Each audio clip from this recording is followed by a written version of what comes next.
Welcome. In this explainer, produced by EasyPathUni in coordination with Yazan Ibrahim, we're going to cover the International Standard for Information Security Management Systems. We're going to cut right through the jargon to show you exactly how ISO 27001 works and, why it really matters. Okay, so think about it for a second. Every single organization, whether it's a tiny startup or a massive global company, has a kind of digital vault. And what's inside? All your most precious assets, customer data, financial records, you name it.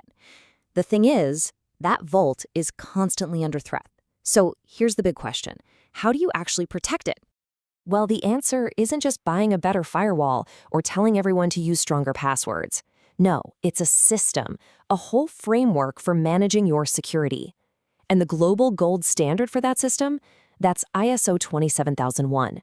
It's basically the playbook for protecting your most valuable information. So here's what we're going to do. We're going to break down the core of it all. We'll start with the absolute foundation. Then we'll learn the language of security, figure out how to turn risk into real action, and finally, talk about how to build a system that's always getting better. Ready? Let's dive in. So where do we even begin? We start at the foundation. You see, everything in information security, and I mean everything, is built on three core principles. It's called the CIA triad, and it's the bedrock of any solid defense. The C in our triad stands for confidentiality. You can think of this as the need-to-know principle. It's all about making absolutely sure that sensitive information is only seen by the people who are supposed to see it. It's your digital privacy shield. Here's a perfect example: employee salaries. You definitely want to make sure that only authorized people in HR can get to that info, right? Keeping those files confidential stops them from getting out and protects everyone's privacy. That's confidentiality in action. Next up, we have I for integrity. Now, this one is all about trust. It's the guarantee that your data is accurate and that nobody has messed with it behind the scenes.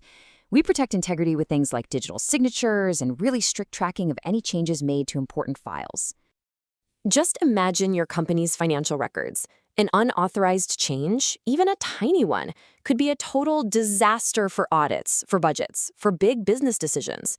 Integrity makes sure that the numbers you're looking at are the right numbers, period. And finally, we have A for availability. This one sounds simple, but it's so critical.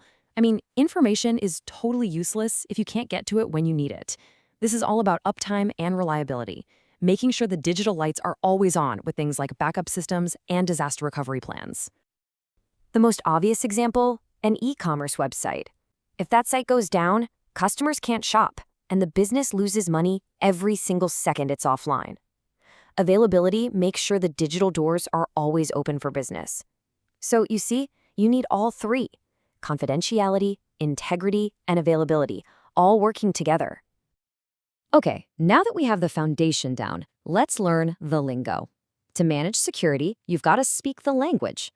ISO 27001 gives us a really clear vocabulary for talking about risk, and it all starts with a few key terms. First up, an asset. And no, we're not just talking about laptops and servers here. In the world of security, an asset is anything that has value. That includes the obvious stuff like your customer list, but also things you can't touch, like your brand's reputation or even the skills of your people. Next, a threat. A threat is anything that could potentially harm your asset. And listen, it's not always a hacker in a dark room. Sure, that's one kind of threat, but it could also be a flood, a simple power outage, or even an employee who accidentally clicks on the wrong link. So where do these threats attack? Well, they look for a vulnerability. This is basically a weakness, a crack in your armor. It could be a piece of software you forgot to update, a server that's not set up right, or something as simple as an employee using password 123 on a critical system. And here is how it all connects. A threat, like a hacker, comes along and exploits a vulnerability, like that weak password, to go after an asset, like your customer database. Threat plus vulnerability leads to impact. That's the basic recipe for almost every security incident out there. And the combination of these three things, the threat, the vulnerability, and the potential impact, is what we call risk. Risk is the ultimate measure of that uncertainty and what it could do to your organization's goals. So, okay, now that we can identify and define risk, what do we actually do about it? Let's get practical and talk about taking action. ISO 27001 lays out 4 main strategies for dealing with the risks we find. You've got 4 main moves. First, you can avoid the risk entirely. Worried about sensitive data getting stolen? Well, maybe the answer is to just not collect it in the first place. Second, and this is the most common, you can mitigate it.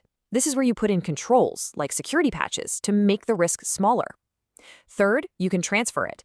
Think of this as getting someone else to share the burden, like when you buy cyber insurance. And finally, you can simply accept it. If a risk is tiny and would cost a fortune to fix, you might just acknowledge it and move on. And that brings us to our last and maybe our most important idea. Information security isn't some project you do once and then check off a list. It is a living, breathing system that has to constantly change and evolve. And the engine that drives all that evolution is called the Plan, Do, Check, Act cycle. It's a simple loop, but it's incredibly powerful. First, you plan your defense. You set your goals and policies. Then, you do the work. You put the controls in place. Next, you check your work. You monitor and audit to see what's working and what isn't. And finally, you act on what you've learned to make improvements. And that brings you right back to planning again, making your system smarter and stronger every single time. This whole idea is baked right into the standard itself. The goal is continual improvement, a recurring activity to enhance performance. Your security system should always be smarter tomorrow than it is today, always adapting to new threats.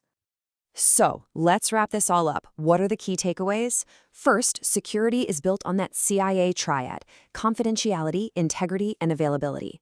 Second, risk is what happens when a threat uses a vulnerability to hurt an asset.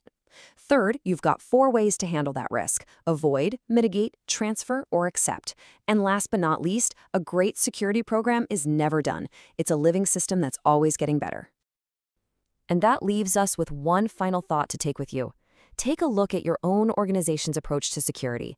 Is it just a static checklist you dust off once a year, or is it a living, breathing system, one that's constantly learning, adapting, and improving? The answer to that question, well, that makes all the difference in the world.